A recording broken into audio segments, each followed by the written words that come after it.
What's up, everybody? Nathan here with another episode of Freelance Jumpstart TV. And in this episode, we're going to talk about targeting your audience.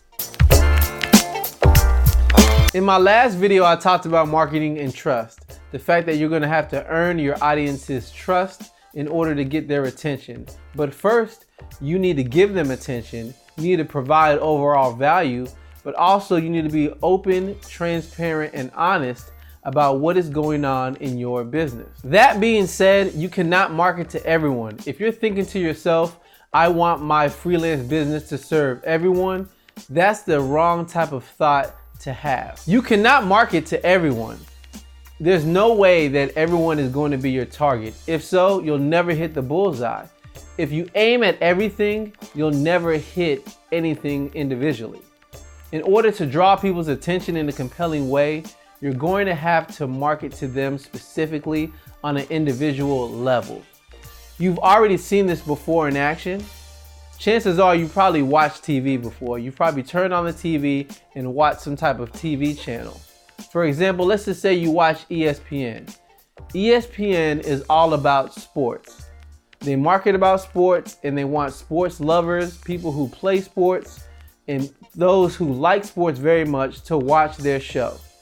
They don't talk about the news. Now, if it's breaking news, they'll bring it up. But they don't talk about stocks and bonds. They don't talk about insider trading. They don't talk about how to build a house, the DIY. They don't talk about all that. They talk about sports. And it's because of that one focus, when you ask yourself, I feel like watching sports today, you turn it to ESPN because you know what they're going to talk about. Imagine if ESPN said, you know what?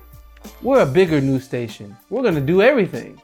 You wouldn't know what time to turn to ESPN to watch whatever you want to watch because you don't know what they're going to talk about. They talk about everything. In the same manner, you're going to have to ask yourself, what specific marketing focus do I want to take for my freelance business? You're going to have to make that decision. This means you're going to have to choose your target audience so that you can market to them. And this is going to do two things.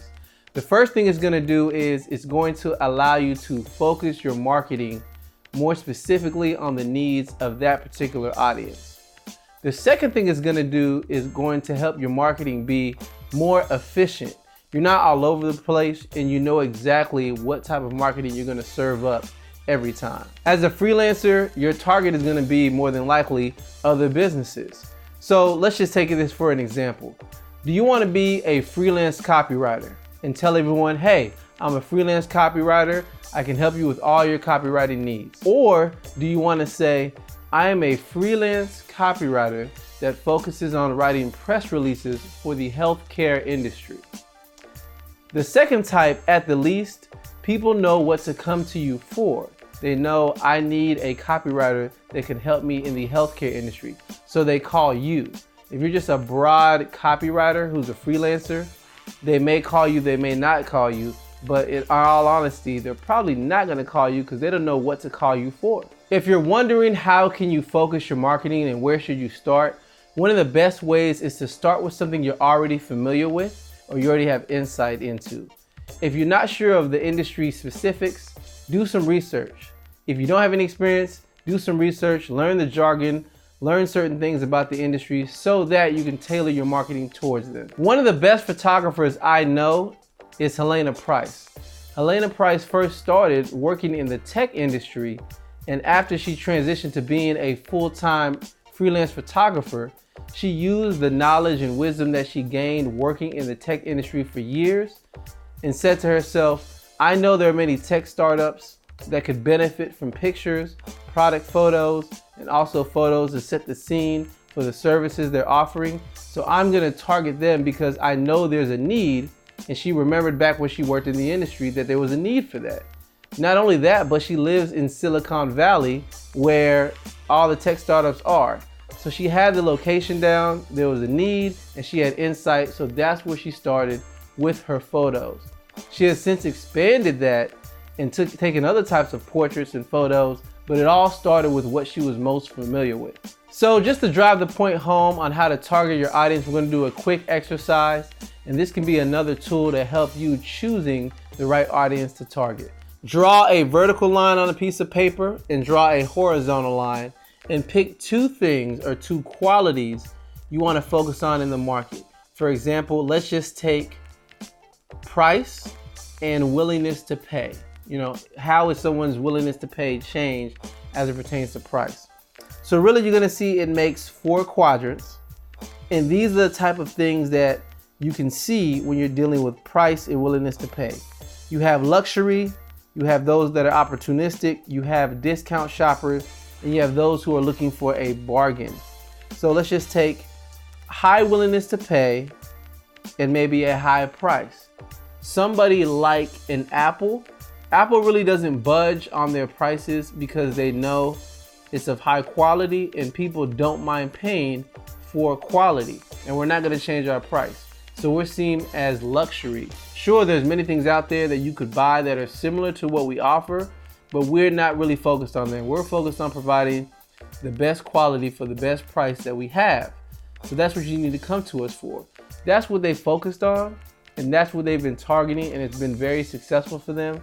No, they don't have all the customers in the world, but they've done a good job of creating different products to serve some of the other 4 quadrants that are there, right? So really, in your business, take the time to do this. It doesn't have to be price and willingness to pay like I chose. You can do it and say age. Maybe age is young and old. You can also say maybe it's quality, high quality, low quality. It can also be turnaround time. You can say price and turnaround time. Some people really want something very quick. And as a freelancer, if you can turn it around in a week, if you can turn it around in a day, people are willing to pay for that, and that has value. So any quality that has value, you can do this exercise and create, these type of 4 quadrants that you see. And it can be very helpful in helping you choose what specific audience you want to target with your marketing. Thank you for taking the time to check out this video. I greatly appreciate it. So today we covered how to target your audience. There's another side of the coin, which is how do you position yourself so that people perceive you as the very target you've been marketing. So that's the other side of the coin that we're going to get into in the next video. But for this specific video, as always, there are some show notes that you can go to, some episode notes that you can check out to really help you understand how do you choose your audience. Check those out on the website. As always, if you have questions, hit me up on Twitter, #Freelance Jumpstart. I'll see the question and I'll answer it on the show and make a video tailored to answering that particular question. So I will most definitely catch you in the next video. See ya.